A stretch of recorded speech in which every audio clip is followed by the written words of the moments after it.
Aduh. Assalamualaikum warahmatullahi wabarakatuh. Selamat siang semua.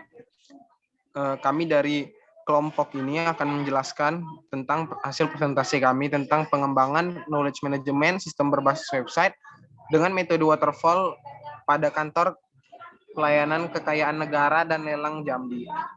Di sini kami beranggotakan 4 orang. Yang pertama ada saya sendiri, Gilbert Ransujaya, dan kemudian ada saudara Syahrul. Say hello saudara Syahrul. Dan kemudian ada saudara Jeven Fernando. Say hello saudara Jeven. Dan kemudian ada saudara Erwin Syahputra. Say hello Erwin. Halo. Oke, mantap sekali. Nah, selanjutnya kami akan membahas hasil presentasi kami. Yang pertama kali kami akan bahas tentang bab 1 yang pendahuluan dibahas oleh saudara Syahrul. Kami persilakan kepada saudara Syahrul.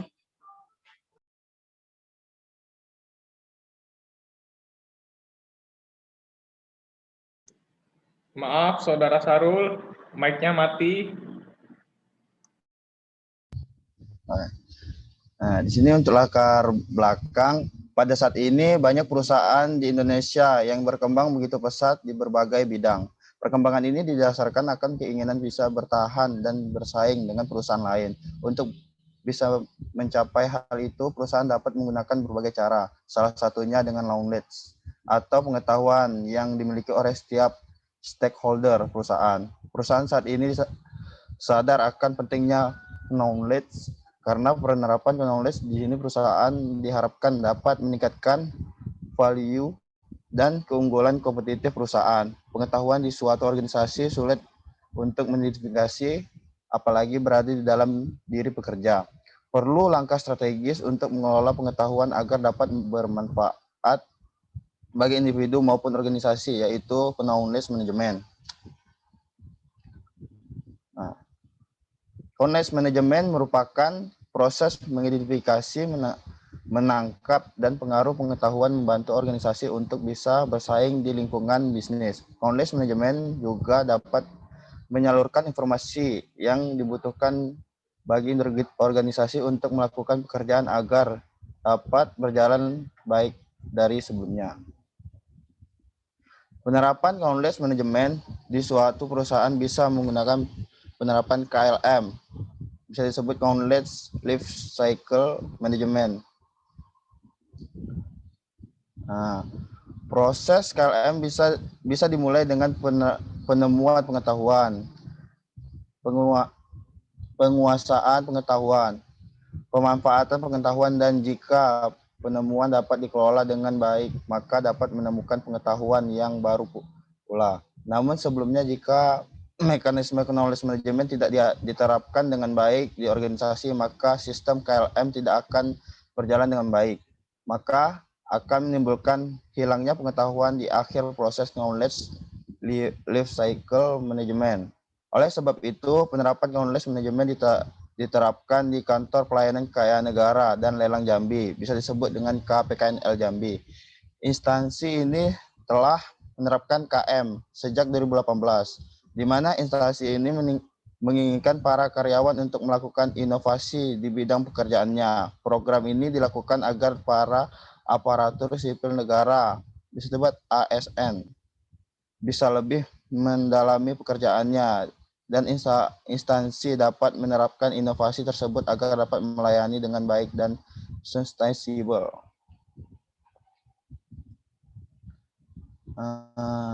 Di sini untuk 1.2 yaitu rumusan masalahnya. Yang pertama, bagaimana cara mengembangkan KM menggunakan metode waterfall di KPKNL Jambi. Yang kedua, apa dampak penerapan KM di KPKNL Jambi. Dan yang ketiga, bagaimana cara mengimplementasikan KM pada KPKNL Jambi.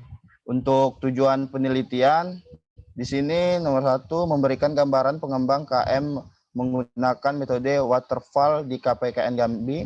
Dan nomor 2, mengetahui dampak penerapan KM. Dan nomor 3, memberikan gambaran cara mengimplementasikan KM di KPKNL Jambi. Untuk manfaat penelitian, di sini ada sebagai pengetahuan bagi pembaca dalam cara mengembang KM menggunakan metode waterfall. Yang kedua, sebagai bahan pertimbangan dalam mengembangkan KM. Dan batasan masalahnya untuk menghindari agar pembahas tidak menyimpang. Maka penulis membatasi tugas akhir ini hanya membahas tentang pengembangan KMS berbasis website dengan metode waterfall pada kantor pelayanan kekayaan negara dan lelang Jambi. Bisa disebut KPKNL Jambi.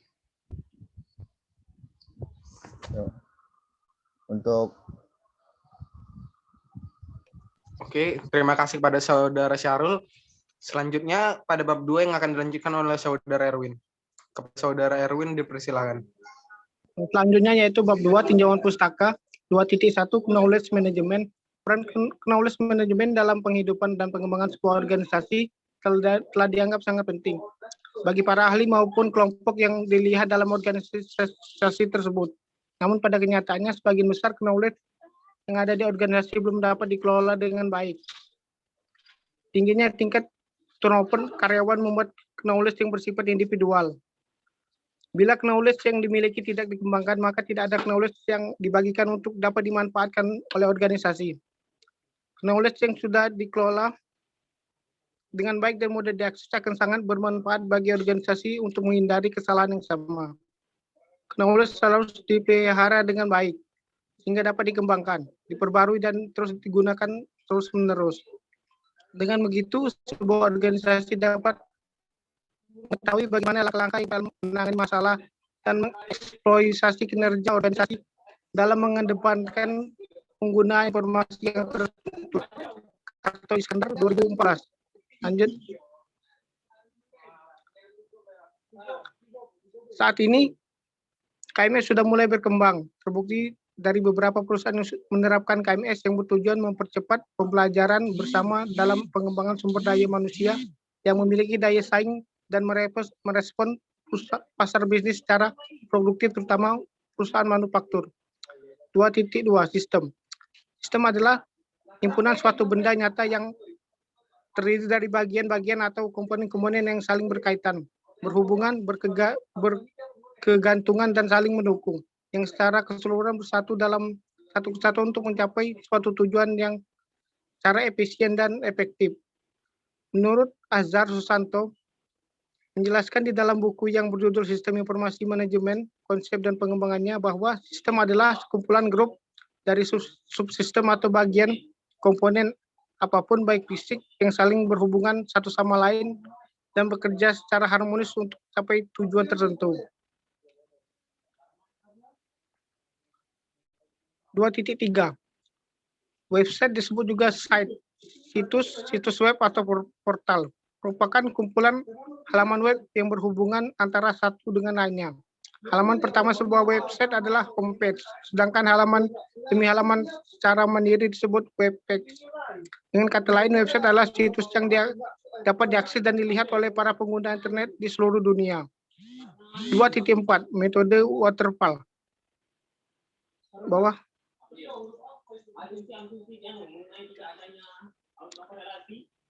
Metode yang digunakan untuk mengembangkan KMS adalah dengan metode waterfall. Metode waterfall dianggap memberikan kemudahan karena memiliki urutan yang jelas di setiap fase yang dilaluinya, sehingga dengan sesuai pengembangan KMS ini, di dalam proses pengembangannya diwajibkan menyelesaikan setiap fase sebelum berlanjut ke fase berikutnya. Aliran proses menurun sama halnya dengan aliran air terjun. Metode waterfall dapat dilihat seperti gambar berikut. Analisis, desain, implementasi, testing, dan maintenance.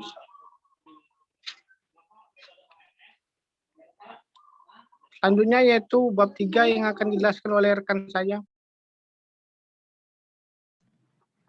Baiklah, selanjutnya metode penelitian. Yang pertama, objek penelitian. Objek penelitian proposal TA ini dilakukan pada Kantor Pelayanan Kekayaan Negara dan Lelang atau KPKNL Jambi yang beralamat di Jalan Dr. Sutomo nomor 17 Jambi. Selanjutnya metode pengumpulan data. Yang pertama, jenis data yang dikumpulkan pada penelitian untuk penyusunan skripsi ini berupa data primer dan data sekunder. Data primer merupakan data yang bersumber dari informasi individu maupun perorangan seperti data yang diperoleh dengan cara melakukan wawancara kepada seseorang.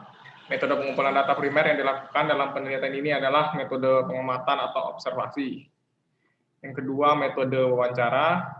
Selanjutnya, data sekunder. Data sekunder adalah data yang diperoleh peneliti dari sumber-sumber tertulis, baik itu jurnal, makalah ilmiah, serta e-book yang membahas tentang SPK. Selanjutnya, metode pengembangan. Metode pengembangan yang digunakan dalam penelitian ini yaitu metode waterfall, di mana dalam metode ini terdapat beberapa tahap. Beberapa tahapan tersebut yaitu yang pertama, analisis. Pada tahapan yang pertama, hal yang dilakukan adalah menganalisis sistem yang akan dikembangkan. Penulis mengumpulkan kebutuhan dan sejumlah yang diperlukan, kemudian dianalisis dan didefinisikan kebutuhan yang harus dipenuhi dalam pengembangan KMS ini. Yang kedua, desain. Setelah data-data yang diperoleh dianalisis, tahapan selanjutnya adalah desain. Proses desain dikerjakan menggunakan diagram UML, antara lain use case, activity diagram, sequence diagram, dan ERD. Desain dirancang dengan baik dari segi UI atau UX, sehingga pengguna dapat menggunakan KMS ini dengan nyaman. Yang ketiga, pengkodean. Desain sistem yang sudah terbentuk kemudian diterjemahkan ke dalam kode-kode dengan proses pengkodingan menggunakan bahasa pemrograman HTML. Yang keempat, pengujian. KMS yang sudah dirancang sebelumnya harus dilakukan pengujian. Untuk pengujian menggunakan black box testing. Pengujian dimaksudkan untuk mengetahui apakah fungsi-fungsi pada program berjalan sesuai dengan spesifikasi yang dibutuhkan oleh user. Saya kembalikan kepada moderator. Oke, terima kasih kepada Saudara Jepan. Terima kasih kepada Saudara Jepan. Selanjutnya, saya akan membahas tentang lampiran data pada KM. Bisa kita lihat pada slide di sini. Yang pertama kali ada verifikasi data fisik lelang. Nah, bisa kita lihat pada gambar tersebut, itu adalah tabel data dari verifikasi data lelang tersebut. Nah, pada tahap ini, barang yang akan dilelang diverifikasi terlebih dahulu dengan melihat kelengkapan data fisik lelang. Jika semua data fisik lelang terpenuhi, maka lelang akan diverifikasi. Dan jika data tersebut tidak lengkap, maka pemohon harus melengkapi data lelang tersebut. Selanjutnya ke bawah, Saudara Jepan. Selanjutnya ada penetapan lelang. Pada tahap ini, setelah data fisik diverifikasi, lelang tersebut ditetapkan dengan metode open bidding atau close bidding. Pejabat lelang juga harus melampirkan surat penetapan lelang pada lelang yang harus dibuat pada tahap ini. Ini adalah bentuk dari penetapan data lelang. Bisa kita lihat pada gambar berikut. Dan kemudian ada daftar log lelang. Pada tahap ini, barang yang akan dilelang ditetapkan atau diinput, dan barang tersebut dikelompokkan sesuai dengan jenisnya. Misalnya, barang itu berbentuk motor, mobil, atau barang elektronik, dan sebagainya. Ketika data barang akan dilelang lengkap, barang tersebut akan langsung ditayangkan pada front office lelang dan bisa dilihat secara langsung oleh pelanggan. Ini adalah bentuknya data lot lelang, dan kemudian ada daftar pelaksanaan lelang. Pada tahap ini adalah daftar lelang yang telah ditayangkan pada front office lelang. Selanjutnya, ini adalah arsip lelang. Nah, arsip lelang sendiri adalah data lelang yang telah terjual maupun tidak terjual. Nah, setelah kita mengklik data tersebut, bisa kita melihat bahwasanya ke bawah, Saudara Jepan. Nah, ini adalah data hasil lelang tersebut. Terjual berapa, siapa saja yang melakukan bidding pada lelang tersebut. Mungkin itu saja yang bisa saya sampaikan. Ini selanjutnya. Mohon maaf bila ada salah kata. Kami ucapkan terima kasih. Terima kasih. Waalaikumsalam warahmatullahi wabarakatuh. Waalaikumsalam. Waalaikumsalam.